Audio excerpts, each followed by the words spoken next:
साताऱ्यातील एका builders and डेव्हलपर्सतर्फे plot योजना अंतर्गत हेम फेज 1 व फेज 2 मधील सभासदांकडून कोट्यवधी रुपये गोळा करून सभासदांना आजअखेर प्लॉट दिले नाही असा आरोप करत या संदर्भात संबंधित बिल्डर्सला विचारणे केली असता त्याच्याकडून दमदाटीची भाषा येत असल्याने हेम पार्क फेज 1 व फेज 2 प्लॉट बचाव संघर्ष समितीच्या वतीने आज मंगळवारी 27 फेब्रुवारी रोजी दुपारी 12 वाजता जिल्हाधिकारी व पोलीस प्रमुख यांना निवेदन देऊन यावर योग्य ती उपाययोजना करावी अशी मागणी करण्यात आली। या संदर्भात बोलताना संघर्ष समितीच्या सभासदांनी सांगितले, हेम संघर्ष समितीमार्फत आज आम्ही उपाधीक्षक जिल्हा पोलीस विभाग सातारा यांना निवेदन दिले की जे आर्यंत बिल्डर आहेत ते दरवेळेला आम्ही गेल्यानंतर काय म्हणतायत की तुम्हाला प्लॉट देतो, 4 महिन्यांनी देतो, 6 महिन्यांनी देतो।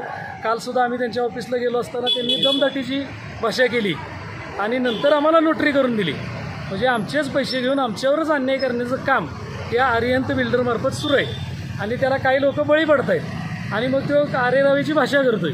त्या भाषेच्या विरोधात आज आम्ही उपाधीक्षक आणि आता समीर शेख साहेबांनासुद्धा भेटायला इथं आलेलो आहे। जिल्हाधिकारी कार्यालयातसुद्धा निवेदन दिलेलं आहे आणि जास्तीत जास्त करून आम्हाला ह्या प्रकरणात न्याय कसा मिळेल हे आपण सगळ्यांनी बघावं आणि आमच्यावर झालेला अन्याय जो आहे त्या अन्यायाला वाचा पडण्याचं काम आपल्या माध्यमातून व्हावं ही अपेक्षा व्यक्त करतो।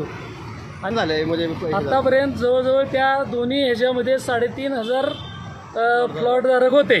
काही जणांना त्यांनी पैसे माघारी काही जणांनी घेतले आणि आता जवळजवळ 700 सभासद शिल्लक राहिलेले आहेत आणि त्यांना कुठलाही प्रकारचा प्लॉट दिलेला नाही आणि काही जणांना जो प्लॉट दिला आहे त्याचा 7/12ला नोंद होत नाही, नुसतं बोगस आहे, संभाव्य म्हणून त्यानं ही करून दिलेलं आहे दस्त।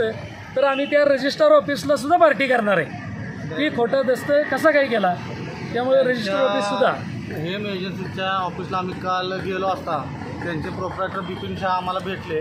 त्यांना आम्ही विचारलं की बाबा तुम्ही किती जणांना प्लॉट दिले, किती जणांना पैसे परत दिले, तर त्यांनी ती माहिती देण्यास टाळाटाळ केली।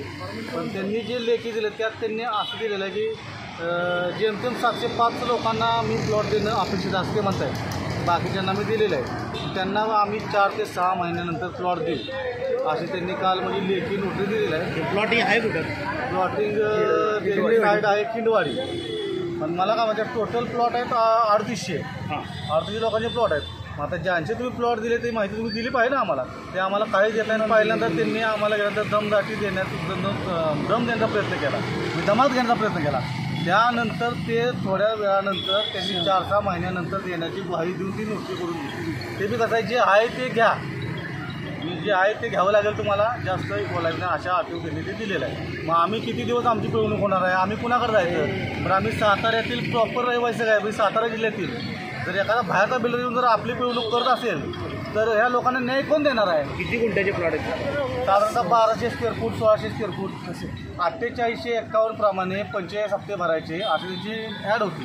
2007 साली की 4851 प्रमाणे तुम्ही 45 हप्ते भरायचे, 45 हप्ते पूर्ण झाल्यानंतर तुम्हाला 1200 रुपयाचा प्लॉट मिळेल अशी त्यांची ॲड होती। 1200 स्क्वेअर फूट त्यावेळेस आम्ही सर्वांनी हे केलं। पण 2007 म्हणजे 10/2007 पासून ते आज अखेर काही लोकांना त्यांनी तळत ठेवलेलं आहे। काही लोकांचे दस्त केले ते फ्रॉड आहेत, मग जेणेकरून दस्त झालाय पण जागेवर प्लॉट नाही किंवा संभाव्य असे केलेले आहेत। मग अशा फसवणुकीला त्यांना आळा बसला पाहिजे किंवा त्यांच्याकडून प्लॉट आम्हाला असे किती रिटायर्ड लोक आहेत की ज्यांनी पैसे वाचून तिथं प्लॉटला पैसे भरलेले आहेत, आज त्यांना घरात आहे ते भाड्यानं राहत आहेत। मग त्यांचा विचार झाला पाहिजे आणि त्या अनुषंगानं आम्हाला ह्या मदत म्हणजे प्रशासनाची मिळाली पाहिजे, आमचं मत आहे।